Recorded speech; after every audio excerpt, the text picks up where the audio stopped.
Ý tưởng về video này được mình lấy từ kênh của bạn Lộc Yutaki. Chắc hẳn có nhiều bạn đã biết đến kênh này. Còn về bản mod là do mình tự tổng hợp. Nội dung về video là không có thật, được mình tạo nên để giúp cho tình tiết thêm sinh động. Nếu thấy video này hay, đừng quên tặng mình một like và một sub để ủng hộ tinh thần nhé. Đây là thế giới nơi mà có loài quái vật xuất hiện từ các chiều không gian và bắt đầu chiếm đóng các thành phố. Con người không còn cách nào khác ngoài bỏ lại thành phố và rút về vùng núi rừng. Những loài quái vật ngày càng xuất hiện nhiều hơn và ở bất cứ điều kiện nào. Mình, Zenkei, là một nhà nghiên cứu và thám hiểm. Nhiệm vụ của mình là nghiên cứu ra những bộ giáp, vũ khí có khả năng chống lại bọn quái vật và sản xuất hàng loạt cho con người sử dụng. Liệu rằng mình có hoàn thành được vai trò trong thế giới này không? Chào mừng các bạn đến với series sinh tồn 100 ngày trong một thế giới hoàn toàn mới, thời đại của siêu anh hùng.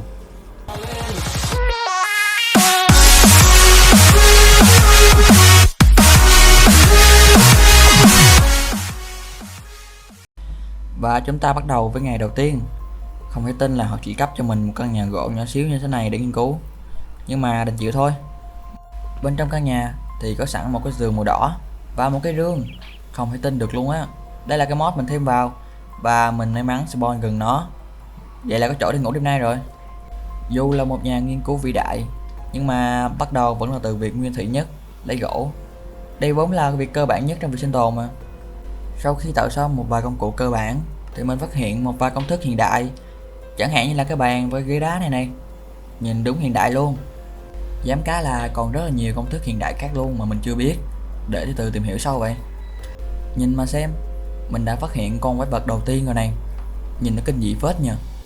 Mình đặt cái bàn và cái ghế ra. Ôi, ngồi lên này. Wow, trông ra gì phết nhờ. Nhưng mà sao cái chân mình nó lòi ra ngoài rồi kìa. Trong lúc mình chặt cây thì phát hiện một sự cố. Đó chính là mình dùng cái điều đá này chặt cây á, thì nó xuất hiện cho mình hàng loạt quái vật cổ thụ luôn. Con nào con nấy nhìn bự chứ kìa. Nó bự bằng mình luôn rồi còn gì nữa. Và tầm này không có đồ thì đến thì lại nó, cho nên mình phải chạy vào cái căn nhà này để trốn này. May mà nó không biết phá cửa ấy, nếu không thì chết mình rồi. Trốn trong nhà hoài không phải là cách, cho nên mình quyết định chạy ra ngoài và đi tìm một ít lương thực. May mà tụi cây này di chuyển khá là chậm, cho nên mình chạy thoát dễ dàng luôn. Mình đi giết một vài con heo để có thứ để ăn. Trong thế giới này quái vật hệ khắp nơi, chứ không mỏi gì ban đêm, ban ngày cũng có luôn, cho nên là mình phải chuẩn bị cực kỳ kỹ càng luôn ấy. Về đến nhà thì mình phát hiện gần nhà mình có rất nhiều quái vật luôn. Mình phải cẩn thận một chút. Mấy con quái vật dạng này đã đủ để giết mình rồi. Những con quái vật tinh anh thì sẽ có tên riêng, giống như trong phim vậy nhờ. Ngày đầu tiên của mình kết thúc khá là êm đẹp. May mà có nhà sẵn ấy, bởi vì xung quanh có rất là nhiều quái luôn. Nếu mà ở ngoài thì không biết làm sao để sống sót nữa. Đây cũng tính là một cái đầu khá là êm đẹp đúng không? Sang ngày 2 thì mình tìm thấy một núi khoáng vật khổng lồ. Ở trên đỉnh còn có kim cương nữa kìa, tuyệt vời. Và như đây thôi, đủ để mình tạo một ít giáp rồi. Sau khi đào xong mớ khoáng vật đó thì mình phát hiện một căn nhà. Mình đã đem cái giường theo này, bởi vì mình không định sống chỗ đó đâu. Căn nhà kia nhỏ quá à, may mà tìm được nhà này ấy. Và bên trong căn nhà này đón xem, khá là hiện đại luôn. Có cả tủ lạnh này. Wow, xịn sò phết nhờ. Và hình như nó đã khá là hoàn hảo rồi, cho nên không cần sửa chữa gì nhiều. Mình sợ luôn. Mình tạo một cái khiên để bảo toàn tính mạng và nung thêm một ít thịt để dành làm hành trang. Tụi quái vật thì ở có khắp mọi nơi, cho nên mình phải cẩn thận từng bước chân mới được. Bên trong cái hang thì mình tìm thấy một cái traveler backpack và hai cuốn sách phép, một cuốn sách may mắn và một cuốn sách hại lò chân đốt, thêm táo vàng và thẻ đặt tên nữa. Không biết mình có nên tạo một đội quân Red không nhỉ? Khi mình định ra khỏi hang thì có một con dê lửa tấn công mình. May mà mình có nhiều đồ ăn và ở trong hang khá là hẹp, cho nên mình mới đánh bại được nó. Nếu mà ở ngoài thì nó chết mình luôn rồi. Sau khi về nhà thì mình tạo một ít công cụ bằng sắt, một ít giáp chứ nhờ, để bảo vệ cơ thể của mình chứ. Kiếm mẫu cây kiếm này á, thì không làm được gì đâu. Và do không đủ sắt cho nên mình tạo nữa thế này này. Nhưng mà coi bộ cũng ngầu vết nhờ. Từ ngày 5 đến ngày 7 thì mình đi mai. Những loại khoáng vật bình thường như là redstone này, lapis này thì mình không thiếu, bởi vì nó xuất hiện ở khắp nơi. Mình cần những loại khoáng vật để tạo giáp này, vũ khí này và những loài mình chế tạo được ấy. Nhưng mà có vẻ việc đào khoáng vật không dễ như mình nghĩ đâu. Bởi vì khi đào sẽ có phần trăm spawn những con quái vật như này. Nó gây cho mình một hiệu ứng đó chính là nặng. Mình không thể nhảy được, chỉ phải chạy được thôi. May mà lúc này có những lốc nước đẩy mình đi đấy. Nếu không thì không biết sao mình sống nữa. Oh God, please no! Sau khi trở về nhà thì mình nung hết số con vật đó. Đống này về sau sẽ có ít lắm đây. Và bên cạnh đó mình còn tạo thêm một cái kiếm bằng bạc nữa chứ. Mặc dù chỉ có 9 đam thôi, nhưng mà nó sẽ giúp ích cho mình khá là nhiều đây. Tạo thêm một cái cung bằng bạc nữa để dành bắn mấy con quái bay ấy. Chứ nếu không thì đánh tay bây giờ mới tới được nó. Và cuối cùng chính là cái dao làm bếp này. Có nhiều bạn coi bên cái tóc cộng đồng của mình sẽ thấy cái dao này ở đây. Nhìn vậy thôi chứ khá là chiến ấy, đừng đùa. Mình tìm đại một con quái ở dưới nước để giết nó. May mà con này ở dưới nước ấy, chứ trên bờ nó chạy nhanh cực. Mình bị nó dí rồi, không có cách nào để trốn thoát luôn, phải gọi là bế tắc ấy. Và mình xây một cái vườn lúa với dự định là sẽ nuôi một vài em bò, nhưng mà mình thấy không cần thiết lắm, cho nên mình chỉ nuôi một gà thôi. Giai đoạn đầu thì sẽ cần một ít lông gà để tạo tên ấy. Mình tạo một ít mũi tên để dành đi thám hiểm được chứ. Rồi sau đó quay lại hang để đào thêm khoáng vật. Ai mà ngờ đâu mới khó đầu tiên đã spawn quái rồi, xui ghê vậy á. May mà nước đẩy mình đi và mình có tên nữa cho nên không ngán nó luôn.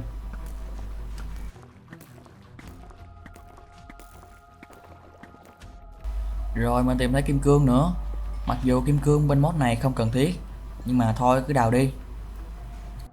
Sau đó thì mình tìm thấy một cái thành phố bị bỏ hoang và mình bắt đầu dạo quanh thành phố để xem còn gì sót lại không.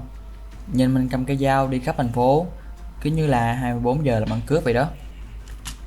Đúng như dự đoán, mình tìm được cái đe và một mớ kệ sách này. Và bất ngờ chưa, mình tìm thấy kim cương luôn. Và nguyên cuốn sách gia tài 3 nữa chứ. Bất ngờ thực sự luôn ấy. Công nhận là thành phố này giàu thực sự luôn. Đang tìm kiếm bên đây thì nhìn ra ngoài có nguyên con quái đang nhìn mình kìa. Ui đáng sợ thực sự. Và ở phía bên kia có nguyên cái bàn hình gen luôn. Hè hè, đúng là mắt mình tin thật sự mà.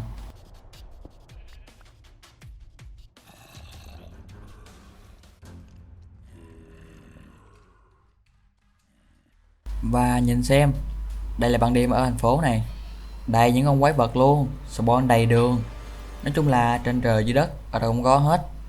Chỉ cần bước ra ngoài một cái thôi là coi như đi. Đó là lý do thành phố lớn mà không có người ở đấy. Đã tới lúc mình nên tạo bộ giáp siêu anh hùng đầu tiên rồi. Và bộ giáp đầu tiên đó chính là Captain America, hay còn gọi là đội trưởng Mỹ. Đây được mệnh danh là siêu anh hùng đầu tiên của thế giới. Bộ giáp siêu anh hùng đầu tiên khá là dễ tạo, với những nguyên vật liệu như là tơ nhện, sắt và titanium. Nhân vật chính trong phim này được kim thuốc thử nghiệm, và thuốc này về sau sẽ tạo nên hết. Cho nên mình nghĩ sức mạnh đặc biệt của bộ giáp này sẽ giúp chúng ta tăng rất nhiều thể lực đây. Đánh tay không chết một con cù, chạy khá là nhanh và bật cao với độ cao là 1,5 lớp. Việc mà bình thường chúng ta không thể làm được. Kết hợp với con da găm này nữa thì việc ly những con quái tầm thấp đã khá là dễ dàng rồi. Đấy, như các bạn thấy, bình thường con quái này mình dùng cái kiếm 9 đam chém 3-4 nhát nó mới chết. Thì bây giờ chỉ cần dùng cây dao găm này với 5 đam, một nhát duy nhất là nó chết luôn rồi kìa. Khá là bất ngờ đấy. Đối với những con quái cỡ này thì chỉ cần một nhát thôi là nó chết rồi. Đấy, thấy chưa? Không cần gì nhiều. Công nhận bộ giáp này bá thực sự ấy. Mặc trên mình bộ giáp này thì mình bắt đầu không còn sợ những con quái nữa rồi. Và mình tìm thấy một ngôi làng này. Nhưng mà trước đó thì mình phải đi tiêu diệt tụi này trước đã. Hình như ở bên trong ngôi làng có những con mod bảo vệ như thế này thay cho Iron Golem. Và tụi heo rừng bắt đầu phá hoại mùa màng này, giết luôn. Mình đi vòng vòng làng để kiếm ít đồ. Ai mà ngờ được, trong một cái rương trong làng thì mình tìm thấy một cái khuôn đúc Infinity Gold, hay còn gọi là găng tay vô cực. Đây là một vật liệu cần thiết để tạo nên găng tay vô cực, và cái đồ đó khá là bá đấy. Bạn nào có endgame thì sẽ biết thôi. Nhìn số lượng quái vật này mà xem, đông ghê chưa? Bay này, bò này, bất kể dạng gì luôn. Và mỗi con đều có một hiệu ứng đặc biệt nữa chứ, thế mới đau. Mình phải trợ giúp cái con này giết quái này, chứ hình như nó yếu hơn con này rất là nhiều luôn á. Nó bị đánh gần chết luôn kìa. tội ghê chưa. Sau đó thì mình quay trở về thành phố. Và ai đoán được ý định của mình nào? Mình quay lại đây chủ yếu để lấy lốc về nhà với mục đích là xây căn cứ. Bởi vì căn nhà của mình gọi là tồi tàn quá, cho nên mình muốn nâng cấp nó một xíu. Mấy con quái ở đây thì đã không làm khó được mình nữa rồi, nhưng mà về sau thì chưa chắc đâu. Trong một căn nhà thì mình phát hiện một dạng quái mới. Con này hình như là spawn trong khu nhà thì phải ấy, nhưng mà mình mặc kệ nó, tiếp tục lấy lốc đi. Nếu mà còn dư thời gian thì mình sẽ xử nó sau.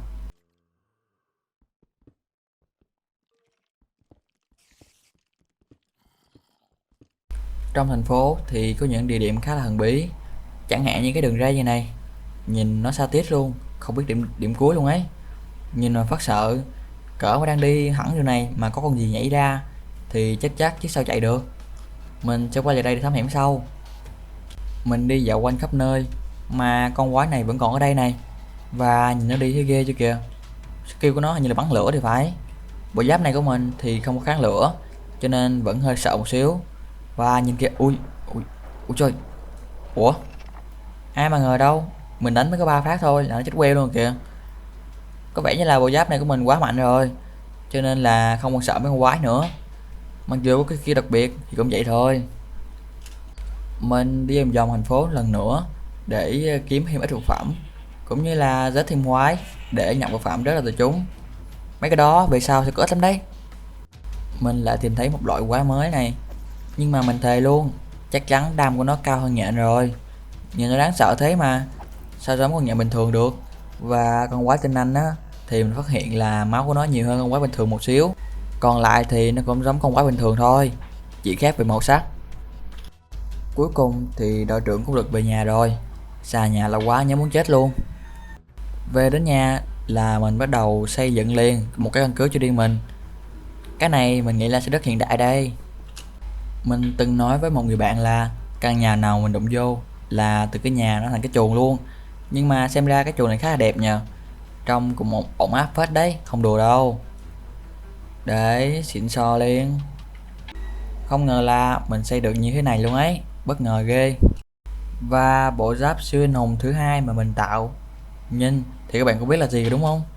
Iron Man, tên thật là Tony Stark, là một nhà nghiên cứu vũ khí, nhưng do một vài tai nạn về sau trở thành một siêu anh hùng với cái tên người sắt. Để tạo nên bộ giáp này thì cần rất nhiều titanium, mà mình đã chỉnh một ít cái mod để cho những khoáng vật quý hiếm dễ spawn ra hơn. Tuy nhiên, chức năng chính của bộ giáp này chính là bay lượn, gồm 2 chế độ. Một chế độ chính là phản lực, là kiểu như này, và chế độ thứ hai đó chính là giữ thăng bằng trên không. Nhờ đó mà chúng ta không cần phải giữ nút phản lực quá nhiều, mà cũng có thể lơ lửng trên không trung thế này.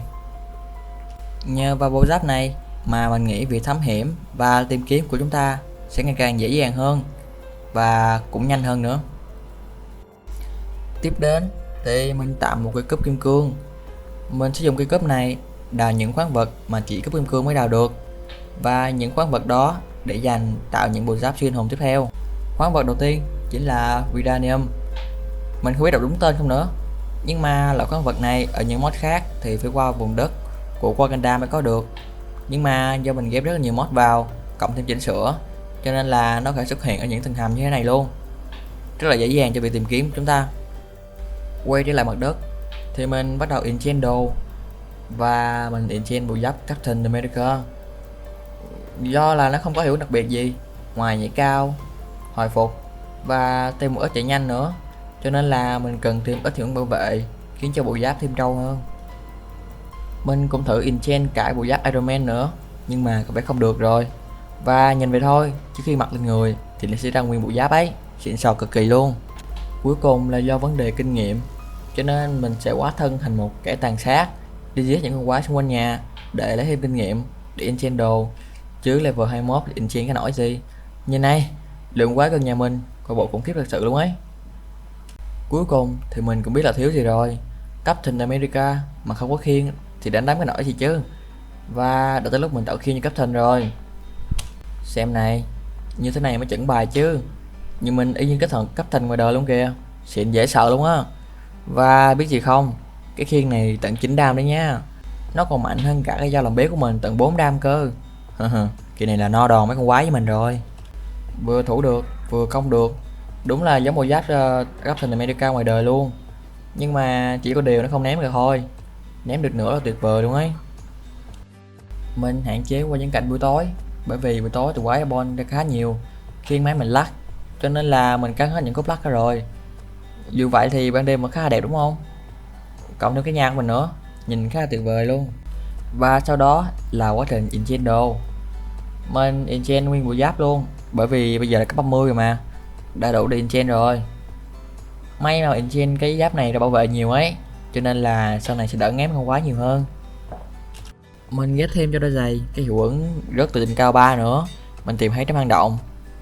Sau này thì đỡ sợ té rồi. Bây giờ thì nhìn mình bá phải nồi luôn. Xịn ghê chưa?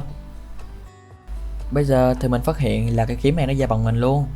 Và trong quá trình thám hiểm thì mình phát hiện một cái tòa lâu đài địa ngục, nhưng mà lơ lửng trên không trung mới ghê chứ. Sau khi vượt qua hàng phòng thủ của tụi quái thì mình phát hiện một cái rương trong đây, và trong đó là viên đá Reality Stone. Mình không nhớ tiếng Việt là gì nữa, nhưng mà nó là một trong những viên đá vô cực ấy. Nhìn này, có tí xíu luôn, nhưng mà cực kỳ mạnh, đừng đùa. Thám hiểm vài ngày thì mình trở về nhà để lấy thêm đồ ăn. Sẵn tiện là mình sẽ tạo thêm một cái Traveler Backpack để đựng những bộ giáp mà mình sẽ tạo ra ở sau này. Và trước tiên mình đã có hai bộ rồi này, bao gồm Captain America và Iron Man. Mình tiếp tục quay lại hang để đào Vibranium và thêm một vài loại khoáng vật khác. Hy vọng là đang đào á thì sẽ không spawn quái ra. Bộ giáp siêu anh hùng tiếp theo, toàn bộ cơ thể đều được làm từ kim loại mạnh nhất thế giới, Vibranium. Đây có thể được coi là bộ giáp xịn sò nhất. Black Panther, hay còn gọi với cái tên báo đen. Thân phận thật sự của siêu anh hùng này đó chính là vua của vương quốc Wakanda. Có lẽ có nhiều bạn đã biết đến siêu anh hùng này bởi vì ông khá là ngầu đấy. Để tạo nên bộ giáp này cần một ít Vibranium và tơ nhện. Những cái này thì mình đã có sẵn rồi, cho nên tạo khá là dễ luôn. Năng lực đặc biệt của bộ giáp này đó chính là chạy nhanh, nhảy cao và tăng sức mạnh. Nếu các bạn nói bộ giáp này giống như Captain America thì mình sẽ làm một thử nghiệm cho bạn xem. Đây, Captain America thì không có cái nào nhảy thật là cao hết, cùng lắm chỉ là một lốc rưỡi, hai lốc thôi. Và hãy cùng xem sự khác biệt nhé. Với bộ giáp báo đen thì nhảy một phát là lên tới nóc luôn, cao hơn bộ giáp Captain America rất là nhiều, và hình như là cũng mạnh hơn nữa. Đương nhiên rồi, bộ giáp Captain America chỉ có một cái khiên làm từ Vibranium thôi, còn bộ giáp này thì toàn bộ cơ thể đều làm từ Vibranium. Theo mình thấy thì gọi bộ giáp này là bộ giáp cận chiến mạnh nhất cũng không sai đâu. Sau đó thì mình tạo thêm một ít công cụ cho ngôi nhà của mình, hay còn gọi là căn cứ mới đúng chứ. Đầu tiên là một cái tivi, thêm một vài lắp kính để trang trí, và một cái giường hiện đại như này để ổn áp chưa. Và cuối cùng đặt cái tivi ở đây. Công nhận là mình cũng có tài trang trí phết đấy nhờ. Chỉ có điều mấy cái lò nung này làm mất thẩm mỹ của nhà mình quá. Và tiếp đến thì đặt thêm vài lốc kính nữa là tuyệt vời luôn. Tiếp đến thì mình tạo một vũ khí cần thiết cho bộ giáp Panther, đó chính là cái khiên Wakanda. Vũ khí này là một bộ với bộ giáp, và nhìn nó hợp chưa kìa, cả hai đều là màu đen luôn. Và đoán xem, đam của cái khiên này là 20 đam lần đấy. Công nhận là to thật sự luôn, gấp gần 2 lần cái khiên của Captain America. Vô lý thật sự ấy. Đây đủ dụng cụ rồi thì mình tiếp tục đi thám hiểm. Mình phát hiện cái chỗ spawn zombie này ngon lành luôn, nhưng mà vào hơi khó nha, tại vì bây giờ nhảy khá là cao, cho nên là vào cửa hơi khó, đôi lúc mạnh quá thì cũng bất tiện nha. Phía bên kia thì có những con quái nhìn giống như những con bò cạp vậy. Không lẽ mấy con này tiến hóa từ bò cạp sao ta? Ôi trời, ôi trời. Mà mình nhảy hoài nhảy mãi mà không vào được cửa này, cay ghê chưa. Đồ trong rương thì cũng khá là bình thường thôi, quan trọng là chỗ này sau này sẽ thành chỗ farm kinh nghiệm của mình, cực kỳ tiện lợi luôn. Và mình nhìn thấy một con quái mới. Con này giống như con quái mình thấy thành phố này, nhưng mà nó lại khác, bởi vì con này nhìn lạ cực kỳ. Và nó đến gần mình một xíu, ai về mình đập cái khiên vào đầu nó chết queo luôn kìa. Đúng là mình quá mạnh rồi, không còn sợ quái đâu, trừ mấy con boss đó thôi nhé. Sau đó mình đang đi dạo quanh, chạy nhảy một hồi thì tự nhiên cái bảng phát hiện sinh vật mới hiện lên và mình quay lại liền luôn. Ai dè có nguyên con sói nó đứng gần mình, may mà mình phản ứng kịp ấy, chứ không là hết hồn luôn rồi.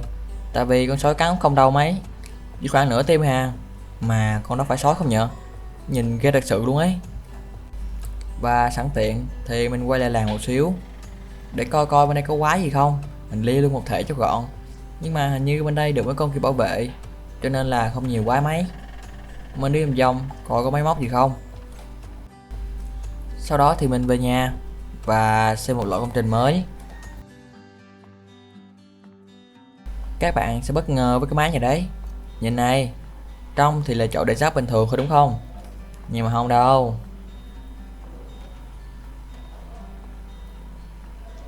Và mình để được 2 bộ giáp lận cơ. Nhưng mà bên cạnh đó thì quá là mình còn có thể đổi giáp cực kỳ nhanh thế này, trông cực kỳ hiện đại luôn đúng không? Xịn sò phết nha. Đổi lên đổi xuống, đổi lên đổi xuống, ngầu đét luôn.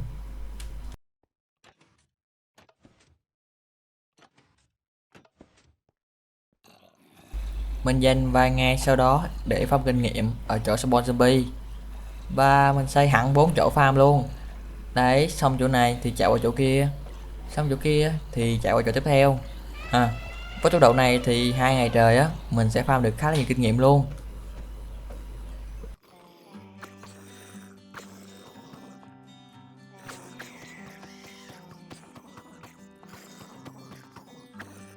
Số kinh nghiệm đó thì mình dùng để enchant cho bộ giáp báo đen. Bây giờ thì gọi tên tiếng Việt đi, chứ tiếng Anh mình đọc lẫn lộn quá trời luôn à. Và nhìn xem cái khi enchant được luôn này, mình lấy cho nó cái sắc bén 2 thế này là quá là đam của nó từ 20 lên thẳng 21.5, xịn sò thật sự luôn ấy. Còn những giáp khác thì đa số mà lấy bảo vệ 4 và chào hỏng thôi, bởi vì hiệu ứng khác thì cũng làm được gì đâu, cho nên là lấy cái bảo vệ là ngon nhất. Và bộ giáp siêu anh hùng tiếp theo chính là bộ người lửa. Mình cũng không biết rõ nguồn gốc của bộ này, cho nên là không giới thiệu cho các bạn coi được. Khả năng đặc biệt của bộ này đó chính là bay, và dù rớt từ độ cao có 1000 mét đi nữa thì cũng không xi nhê gì cả, cứ như là nó có hiệu ứng bảo vệ khỏi sát thương khi rơi cấp 1000 vậy đó. Và cái hiệu ứng tiếp theo đó chính là kháng lửa. Các bạn có thể đứng trong dung nham cỡ nửa tiếng đồng hồ cũng không xi nhê gì. Đây là một ví dụ này. Và bơi thôi. Đấy, như các bạn thấy thì nó không hề bị lửa làm bị thương, cho nên là đánh với con boss mà có hiệu ứng lửa ấy thì sẽ càng dễ dàng hơn.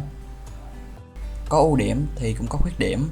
Bộ giáp này bay khá là cao, nó nâng độ cao khá là nhanh, nhưng mà tăng tốc về phía trước á thì lại hơi chậm, chậm hơn bộ Iron Man rất là nhiều luôn, còn chậm hơn lúc chúng ta bay bình thường ở chế độ sáng tạo nữa cơ. Sau đó thì mình đi khám hiểm khắp nơi và mình nhìn thấy cái dạng kiến trúc như này này.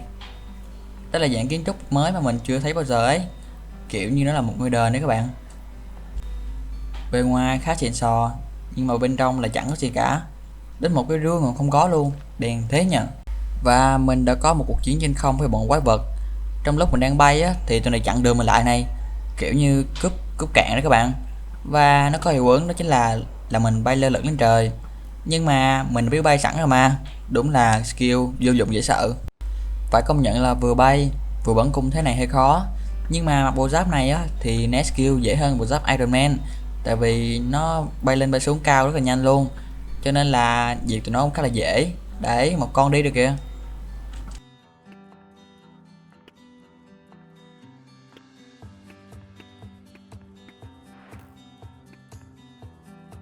Về tới ngôi nhà ấm cúng thì hình như mình thấy nó thiếu cái gì vậy ta. Cho nên là mình sẽ thêm một công trình nữa.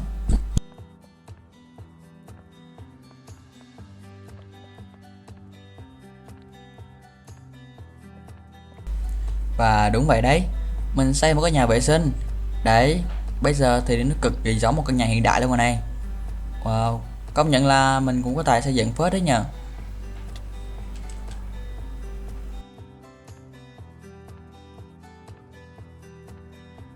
Tiếp đến thì mình đi farm kinh nghiệm và enchant luôn bộ giáp người lửa luôn. cho đủ bộ, chứ bộ này enchant bộ kia thì không, thì bất công quá. Và enchant vẫn như vậy, mình chỉ lấy hiệu ứng chầm hỏng và bảo vệ thôi, càng cao thì sẽ càng tốt chứ sao. Mình còn tạo thêm một cái phụ kiện cho bộ Iron Man nữa. Đến giờ thì các bạn mới thấy cái giao diện của siêu anh hùng đúng không? Chính là cái vòng tròn trước ngực Iron Man đó các bạn. Nhìn nó như trái tim của Iron Man ở ngoài đời thật vậy, và còn hơi giống bên 10 nữa chứ.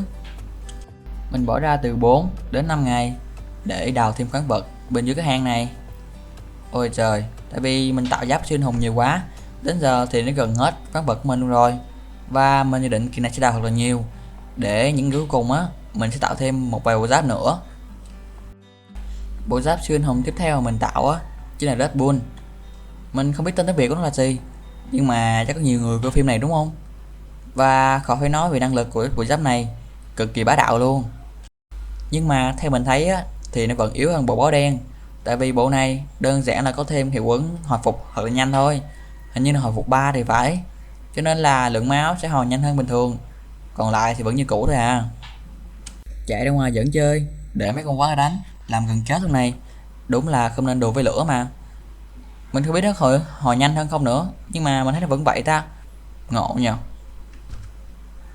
Và mình tạo thêm một cái món vũ khí cho anh chàng này nữa, đó chính là cây Deadpool Katana. Theo mình nhớ trong phim thì Deadpool có xài súng đó mà nhờ. Có lẽ là do mình không ghép món súng vào đấy, chịu vậy.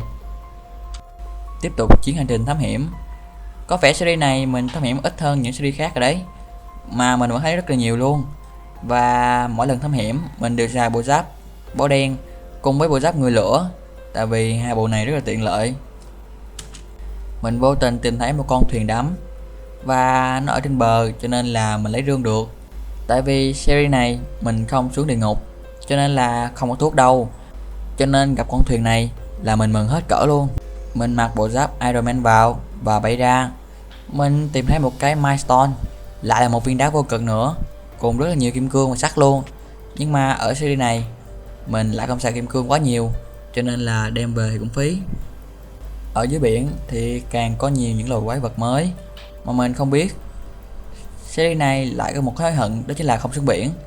Nhưng mà có bộ giáp này thì vẫn ly được tụi nó bình thường, he he. Ra biển đủ rồi, giờ lại vào rừng. Vào lúc trong rừng á thì mình thấy một con sư tử. Hình như con này không phải sư tử, mà là một dạng quái vật thì phải. Trông có vẻ như nó đang đánh nhau với con gì đó, mà hình như con kia tàng hình được và nó giết luôn con kia rồi. Những con quái tàng hình được cực kỳ nguy hiểm, và mình không dám lại gần, cho nên cầm cung đứng từ xa bắn. Tại vì không thấy thì làm sao mà đánh được. Mình canh chỗ nào mà nước đục đục đục, đục lên á thì mình sẽ bắn vào đó. May thay là nó chết luôn rồi kìa, hên dễ sợ. Tiếp tục chuyến hành trình, mình quyết tâm đi tìm những viên đá vô cực. Tổng cộng có 6 viên, bây giờ mình đã nắm giữ 2 viên rồi, cho nên là mình cần tìm thật là nhiều viên nữa để tạo găng tay vô cực luôn. Và mình tìm thấy viên đá vô cực thứ 3, Soulstone, ở trong một chỗ spawn zombie. Vậy là bây giờ mình đã có được 3 viên đá vô cực rồi. Và mình lại tìm thấy một ngôi đền, vẫn y như cũ, trong đền chẳng có gì cả. Nhưng mà điều bí ẩn đó chính là sau đền có một cái tượng thần, nhìn khá là uy nghiêm đấy các bạn ơi. Sau lưng tượng thần thì có một cái lối vào, và ở đây á đã chứa được một viên đá vô cực khác, Timestone. Mình tìm thấy 4 viên như này, và mình sẽ cố gắng tìm thêm 2 viên nữa để trọn 6 viên. Không biết là có được không nhờ. Mình lục lọi khắp cái map, bay 4 nát vùng đất luôn, nhưng mà vẫn chẳng tìm được thêm viên đá vô cực nào khác. Mình quay trở nhà với 4 viên đá vô cực, bao gồm đỏ, xanh lá, vàng và cam. Sau đó thì mình tạo thêm một cái găng tay vô cực, và để tạo được nó thì cần có cái khung mà mình tìm thấy trong làng ở kỳ trước, và thêm một vài mảnh khoáng vật ghép vào nữa. Cuối cùng là dùng cái đe ép ra, và qua là mình đã làm ra được găng tay vô cực. Và việc làm tiếp theo đó chính là ghép từng viên đá vào. Mặc dù còn trống 2 chỗ, nhưng mà như vậy đã đủ mạnh rồi. Test khả năng từ dưới lên trên. Khả năng đầu tiên thì hình như là slow gì đấy, nhưng mà dùng trên bản thân mình nghĩ là khả năng này giúp mình làm chậm cái quá trình đói, cũng như là bị tiêu thụ máu lúc mà bị đánh ấy. Chứ mình không thể nghĩ ra khác nữa. Còn tiếp theo á chính là khả năng bay. Mình có thể bay một cách dễ dàng nhờ vào găng tay này mà không cần bộ giáp nào khác. Và khả năng bá đạo nhất của găng tay vô cực chính là xóa bỏ sự hiện diện. Chỉ với một nút bấm, hay còn gọi là cái búng tay, thì bất kể vật thể gì cũng sẽ biến mất hết. Mình sẽ test thử với con quái này cho các bạn xem. Bùm, mất tiêu luôn. Đây chính là khả năng bá đạo nhất mà mình từng thấy luôn ấy. Nếu kiểu như vậy thì làm sao đánh boss được nữa ta? Nhưng mà nếu mà phát minh này rớt vào tay những người khác thì coi như xong luôn. 4 tay mà phát đi hết thế giới còn gì nữa. Bỏ cái găng tay vô cực sang một bên, bộ giáp tiếp theo mà mình chế tạo chính là bộ người kiến. Bộ giáp này thì mình cũng không hiểu cái khả năng của nó mấy, nhưng mà trong bề ngoài nó khá là ngầu này. Và đương nhiên rồi, khả năng của người kiến chính là biến nhỏ. Mình có thể biến thành nhỏ xíu như này, nhưng mà lại không kiểm soát được cái hướng di chuyển, cho nên mình khá là cay luôn. Không lẽ đây là lỗi mod ta?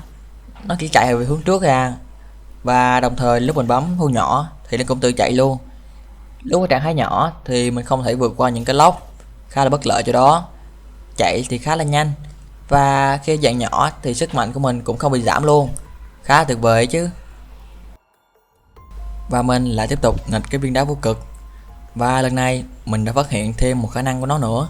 Đó chính là nó có thể biến tất cả những block thành block mà nó đã chọn. Ví dụ như bây giờ mình đang chọn lốc lá này, và chỉ cần một nút bấm thôi là mình có thể biến được lốc bất kỳ thành lốc lá luôn, khá là tiện lợi và xịn sò. Và những con quái cơ bự như thế này thì mình có thể biến mất nó bình thường. Đấy, mất tiêu luôn. Tin anh này. Ây da. Và mình chuẩn bị một xíu để bắt đầu chuyến hành trình. Mình tạo thêm cái cung khác. Lần này mình sẽ tạo cung kim cương, bởi vì cái cung bạc của mình đã gần hư mất tiêu rồi kìa. Và mình cũng không enchant nó nữa, cho nên nó khá là yếu luôn.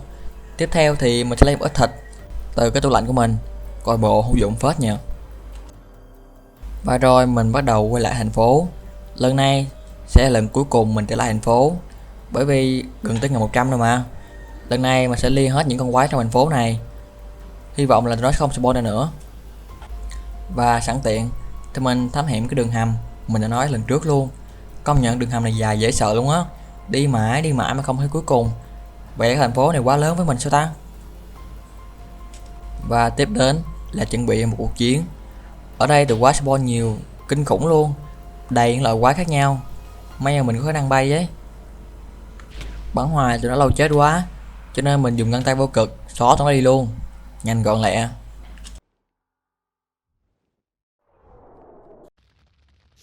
Cuộc chiến dài kinh khủng, nhưng mà cuối cùng mình vẫn là người thắng, he he he.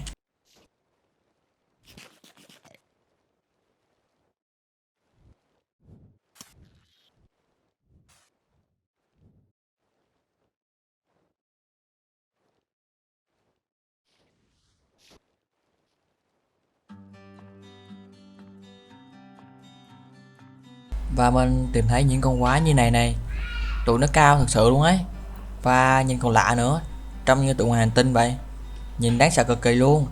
Và hình như tụi nó có skill là bẻ cổ mấy con mà lính gần ấy, kia kìa, nó vừa giết một con kìa, trông ghê thế.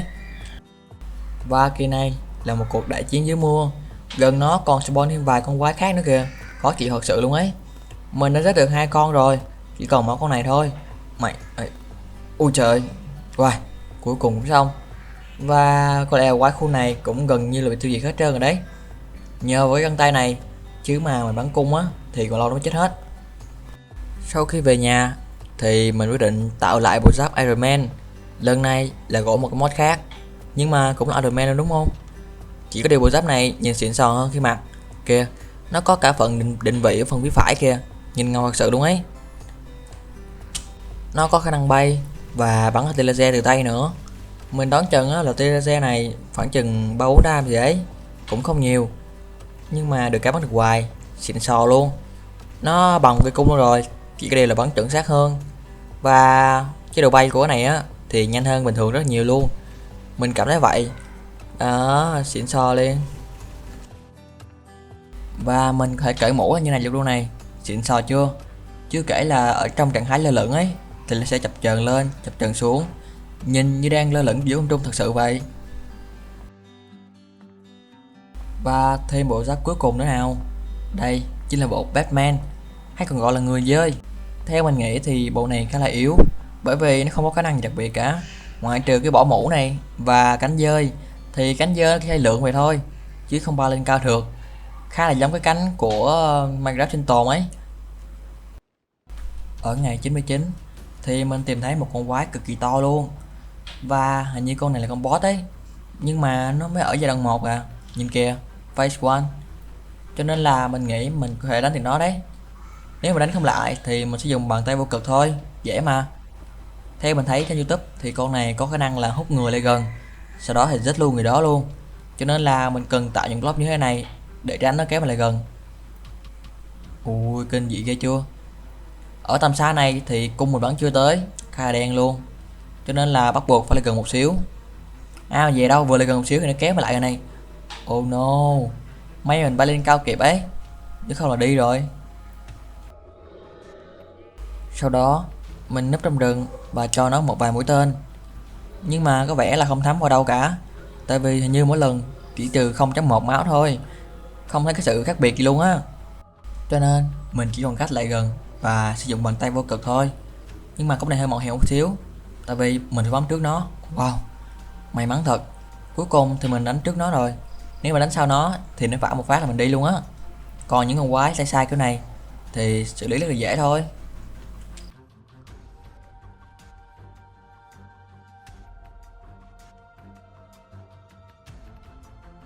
Vào ngày thứ 100, mình đem toàn bộ những bộ giáp mình đã chế tạo ra và để ở phòng trưng bày. Hy vọng là sẽ có người tìm thấy những bộ giáp này. Còn về cái găng tay vô cực, mình quyết định sẽ bỏ nó vào trong rương và để phòng nghiên cứu, bởi vì nó quá nguy hiểm. Vậy là mình đã hoàn thành 100 ngày trong thế giới thời đại của siêu anh hùng. Còn các bạn thì sao? Cũng nên trải nghiệm ít chứ. Và nếu thấy video này hay, đừng quên để lại cho mình một like và một subscribe nhé. Cảm ơn các bạn. Hẹn gặp các bạn ở video sau nhé. See ya.